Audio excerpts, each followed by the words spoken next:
कई भाव ऐसे हैं, हमारे रसिकाचार्यों ने तो लगभग सभी भाव अद्भुत गाए। हमको जो समझ आ जाए समझो हमको उसमें प्रवेश मिल गया, जो हमको समझ ना आवे समझो अभी श्री जी कह रही हैं और प्रयास करो। लेकिन उन भावों में कोई कम या ज्यादा नहीं है, एक से बढ़कर के एक है। ये गोवर्धनवासी सांवरे पद कितने वर्ष पहले मैंने गाया, पर आज भी जब कथा में मैं गाता हूं तो मन होता है मैं नेत्र खोलूं ही ना, कोई मुझे कहीं टोक ना दे कि आपको कथा भी कहनी है, मैं गाता ही रहूं। अभी इसके हमने 3 या 4 पंक्ति गाई होंगी, संपूर्ण लगभग 12-13 पंक्तियां हैं। ऐसे ऐसे भाव, ऐसे ऐसे सुंदर वर्णन उसमें किए हैं। श्री चतुर्भुजदास जी, श्री कुम्भन दास जी के पुत्र थे श्री चतुर्भुजदास जी, जिनका ये भाव है। मैं कथा में सुनाया करता हूं कि श्री ठाकुर जी के मन में कलयुग में इच्छा हो गई। गोवर्धन में जब श्रीनाथ जी विराजते थे तो एक गोपी रोज आकर के ठाकुर जी को चिढ़ाती थी। एक ब्रजवासिन रोज आती और ठाकुर जी को आके चिढ़ाती, बोले लाला तेने द्वापर में तो बड़ी चोरी करी, यदि तो में ताकत हो तो अभी कलयुग चल लो, तू मेरे घर चोरी करके दिखा। रोज आती, सुंदर सुंदर मक्खन निकाल के लाती और मटकी दूर ही ठाकुर जी को दिखाती, बोले लाला धोरी गैया के दूध को मैंने मक्खन निकालो, तो मैं हिम्मत हो तो तू मेरे यहां चोरी करके दिखा। मंदिर में जाके ठाकुर जी से कहती और फिर दूसरे दिन कहती कल पूरी बेर प्रतीक्षा करती रही, आयो नहीं, मुझे तो लगे लाला तो मैं अब वो बात बनी ना है, अब तो द्वापर में ही कर लियो तेने, या कलिकाल में चोरी ना कर पावेगो। अच्छा तो को कहीं और लग रही हो कि तो को मेरो घर ना है पतो, तो गोपी अपनो घर बता गई, बोले ऐसे ऐसे घूम के जाइयो मेरो घर आ जाएगो। लाला आज और देखूंगी, यदि तो मैं ताकत हो तो मेरे घर चोरी करके दिखा। ठाकुर जी को रोज कह जाती। कुम्भन दास जी कीर्तन की सेवा करने के लिए आते थे। तो बंधुओं ये जो अष्ट सखा है ना, इन अष्ट सखाओं का नियम क्या था, ये दूर खड़े हो जाते और ठाकुर जी को निहारते, और ठाकुर जी के अपलक नेत्रों से जब दर्शन करते तो भगवान के आव भाव श्रृंगार ही इनको संकेत में पता चल जाते ठाकुर जी क्या कहना चाह रहे हैं।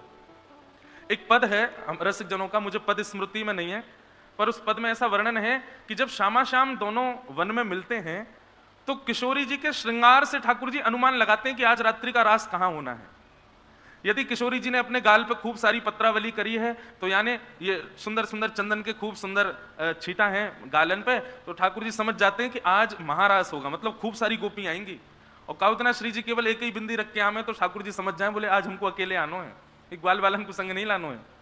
किशोरी जी के वस्त्रन के वर्णन से ठाकुर जी समझ जाएं, जैसे नील वर्ण के वस्त्र पहने हो तो ठाकुर जी समझ जाएं सरोवर को संकेत कर रही हैं, सरोवर पे मिलेंगी। किशोरी जी यदि हरे कलर के हरे रंग के वस्त्र पहने आमे तो ठाकुर जी समझ जाएं निश्चित ही कहीं वन में मिलवे को भाव है। श्याम वर्ण के पहने तो ठाकुर जी समझ जाएं श्याम शिला है गिरिराज जी पे मिलेंगी आज। और ज्यादा ही चटकदार पहने आमे बादना ठाकुर जी समझ जाए, बोले आज यूं कह रही हैं आज अवकाश नहीं, आज आएंगे ही नहीं हम। तो ठाकुर जी श्रृंगारती पतो कर लें कि श्री जी कहां संकेत कर रही हैं। ठीक वैसे ही हमारे ब्रज के रसिक जन, पूर्वाचार्य जन, ये ठाकुर जी के रूप और श्रृंगार से अनुमान लगाते हैं। आज भी बंधुओं श्री राधा रमण जी, बिहारी जी, राधा वल्लभ जी, प्रणाली तो है कि ऐसे श्रृंगार करना है, पर उसमें भी कई बार अर्चक का भाव आता है कि आज ठाकुर जी को ये माला और धरा दें। अब वो अर्चक का भाव नहीं है, ठाकुर जी कोई संकेत करना चाह रहे हैं, उस संकेत को पहचानने वाला चाहिए। जैसे हमारे लाल जी, वे कभी तो बहुत सारा श्रृंगार करते हैं, कभी बड़े बड़े भाव से सजेंगे। अच्छा जब उनको पता चल जाए कि आज मुझे जनता के सामने जाना है, बादना बड़े रज रज के तैयार हूं मैं, उन्हें पता है कि आज मुझे मिलवे कोई ना आवे वारो, मैं कमरा में रहूंगा, तो बादना कितनों श्रृंगार निकाल लो, एक ही माला पहनेंगे, बोले काय को लाद रहो, कोई आनो तो है ना है। तो ये आपको, मुझे लगता है कि हमने अपने भाव से ठाकुर जी सजाए नहीं, उसका कोई संकेत है। रसिक जनों के पद पढ़ो और फिर ठाकुर जी को गौर से देखो, आपको निश्चित कोई संकेत प्राप्त होगा। आज ठाकुर जी कहां आज्ञा कर रहे हैं ये उनके श्रृंगार से ही पता चल जाता है। तो कुम्भन दास जी दूर खड़े खड़े ठाकुर जी को श्रृंगार देख रहे। श्रृंगार देखते हुए कुम्भन दास जी ने अनुभव किया कि ठाकुर जी ने यहाँ पर पाग पहनी है, पाग में एक लटकन लटकी है मोतीन की, और वो मोतीन की लटकन बार बार जाके गाल को स्पर्श कर रही है, बार बार गाल पे छू रही है। कुम्भन दास जी या दृश्य को देखते देखते बोले ठाकुर जी बार बार गाल से अपनी ये मोती की लटकन छुपा रहे हैं, कहीं ऐसा तो नहीं बीड़ा को आज्ञा कर रहे हैं, बीड़ा खवाओ मोए, गाल में गाल पे छुप रहा है। तो कुम्भन दास जी बीड़ा लिया है। ठाकुर जी बोले अरे दारी के समझे ना है तू, बीड़ा ना चाहिए मोकू, तो बोले मक्खन खावे की इच्छा है रही है मेरी। कुम्भन दास जी बोले अरे 56 भोग लगे ठाकुर जी आपको यहाँ पे, दूध दही घी मक्खन कोई की कमी थोड़ी है, लेकिन आज आपके संकेत से मुंह को लग रहा हो कुछ और आज्ञा करना चाह रहे हो आप। तो लाल जी बोले, ए कुंभना, ये पास के गांव ते गोपी आवे रोज और दूर खड़ी खड़ी अपना मक्खन दिखावे और यूं के लाला तो मैं ताकत हो तो मेरे घर की चोरी करके दिखा। कुमनदास जी बोले, तो जय जय कहा आज्ञा? बोले, आज्ञा क्या, चुनौती देके गई है, मैं हूं नंद को लाला हूं, जाऊंगा वाक्य चोरी करके आऊंगा। कुमनदास जी बोले, जय जय, जे द्वापर ना है, कलयुग है, या कलयुग में तो आप अचल रहो, केवल मंदिर में ही रहो। आप मंदिर में अचल खड़े रहो तो आदमी आपको छोड़े ना है, कहीं चलवे फिरवे लग गए तो कहा होएगा। ठाकुर जी बोले, ना है मेरो मन है, मैं तो जाऊंगा। कुमनदास जी बोले, कैसे जानो बताओ? बोले, रात्रि में जैसी शयन है जाएगा, मंदिर बंद है जाए, पीछे खिड़की पे आ जाइयो मेरी पे, सोई खिड़की ते कूद के मैं तेरे संग चलूंगा और मैं और तू दोनों चोरी करके आएंगे। कुमनदास जी बोले, हम बड़े बूढ़े आदमी, हम पे कहां चोरी आवे लाल जी। बोले, तू खड़ो रहियो, बस फुर्ती रखियो, बाकी सब मैं कर लूंगा, बस या को ध्यान रखियो, फुर्ती रखियो। कुमनदास जी बोले, जो आ गया। बंधुओं, कैसी लीला? ये लीला कोई प्राचीन नहीं है, मतलब कोई अन्य युग की नहीं है, इसी कलिकाल की लीला। गोविंद दास जी के साथ ठाकुर जी छिपन छिपाई खेलते हैं गोवर्धन पर्वत पर। और छिपन छिपाई कैसे खेलें? ठाकुर जी को खोजना सबसे आसान, क्यों? इत्र की सुगंधी आती रही। बड़ी लीलाएं ठाकुर जी की। ठाकुर जी कुमनदास जी के साथ उस गोपी के यहां गए, बड़ी मधुर लीला है। रात्रि का समय, शयन हो गए मंदिर के। ठाकुर जी तुरंत खिड़की से उतर करके पीछे गए। कुमनदास जी खड़े थे, कुमनदास जी के कंधा पे अपने पाम दोनों लटका लिए, सिर पे हाथ रख के, और ठाकुर जी मार्ग बता रहे हैं, अब यहां ते दाएं मुड़ जा, अब यहां ते बाएं मुड़ जा, सीधो चलो चल। कुमनदास जी बोले, तुम कब डोले आए, तुम्हें किस बताओ कहां है घरवा को? ठाकुर जी बोले, बहू बता के गई है मुझे कि मेरा घर कहां है। जैसे ही पहुंचे, घर में सब सोए हैं। ठाकुर जी ने चुपचाप देखी, बोले, देख वो छींका पे एक मक्खन, वो रखी है मटकी, वहीं चल। इसी कलिकाल में श्री कुमनदास जी को तो बार बार रोंगटे खड़े हो रहे हैं। जहां लीला को हमेशा हमने श्रवण कियो, चिंतन कियो, गायन कियो, वो लीला आज पहली बार देखने को मिल रही है। और धन्य भाग या सखी के या गोपी के या के घर ठाकुर जी चोरी करवे आए हैं और मुंह को संग लेके आए हैं। ठाकुर जी कुमनदास जी की कंधा पे खड़े हो गए, छीका पकड़ करके और मक्खन निकाल करके पान लगे। आहा, आज ठाकुर जी बोले, कुंभना, इतने साल बाद आज चोरी करके मक्खन खावे को मिलो है, इतना आनंद आ रहा हो, मैं कहा बताऊं। ले तू भी खा। लेके मक्खन निकालें, अपनी जीभ पे चाटें और मक्खन में ठाकुर जी को अधरामृत लगाए और वही मक्खन को ऐसे नीचे झुक के और कुमनदास जी को पवा रहे हैं। तू भी पा ले। कभी नाक पे लगा रहे हैं, कभी आंख पे लगा रहे हैं, कभी मुंह पे लग जाए कुमनदास जी के। कुमनदास जी तो मंत्रमुग्ध हो गए। जय हो। अचानक से कुमनदास जी की इच्छा हुई नहीं कि मैं देखूं तो सही ठाकुर जी चोरी करते कैसे हैं। तो ऐसे चरण पकड़ के खड़े थे, कंधा पे चरण है। कुमनदास जी ने जैसे ही दृष्टि ऊपर करी, सोई कहा, देखो ठाकुर जी की धोती धीरे धीरे सरक रही है नीचे। जैसे ही नीचे सरकन लगी, कुमनदास जी बोले, ठाकुर जी संभालो संभालो संभालो संभालो, अब ही देखो, अब ही आज हरी देखे नंगम नंगा, अब ही हो जाएगा सब काम। सोई ठाकुर जी ने चतुर्भुज रूप धारण कर लियो, मतलब माखन को छींका नहीं छोड़ो, दो भुजा और प्रकट कर ली, उनसे अपनी धोती पकड़ ली और दो भुजा से छींका पकड़ के ठाकुर जी भोग लगा रहे हैं। वो चतुर्भुज रूप कुमनदास जी के चित्त में ऐसा बैठ गया। लोगों ने शंख चक्र गदा पद्म में चतुर्भुज को देखा है, पर आज कुमनदास जी कह रहे हैं, धोती संभाल तो भयो, छींको पकड़ो भयो, चतुर्भुज मैंने देखो है। ऐसा चतुर्भुज। कुमनदास जी थोड़े बहाव में चले गए, भूल गए मैं कहां खड़ा हूं, तन की सुधनाई रही। सुनने के जैसे ही हिले डुले, थोड़े अनकॉन्शियस से है गए, सोई ठाकुर जी हिलन लगे। अब ठाकुर जी हिले तो छीका हिलो, छीका हिलो तो वहां में तो मटकी फूट के नीचे गिर गई। जैसे ही मटकी की आवाज भई, गोपी बोली, चोर चोर चोर चोर चोर, हमारे घर में चोर आए गए। अब जैसे ही चोर चोर हल्ला भयो, ठाकुर जी तो भाज गए, माते कुमनदास में ही रह गए। सखी ने लेके बांस को डंडा और महाराज जो धुनाई करी कुमनदास की। बुढ़ापे में चोरी करे, दारी के शर्म ना आवे तो है। कुमनदास जी के तो नेत्र सजल है। बंधु, एक दिन और गा रहा था ना मैं, ये पद बहुत प्यारा है। जिनके भी घर पर ठाकुर जी विराज रहे हैं ना, सबके लिए है ये पद। कुमनदास जी ने वह गोपी के चरण पकड़ लिए। तू है सखी बड़ भाग बड़ी, नंदलाल तेरे घर आवत है।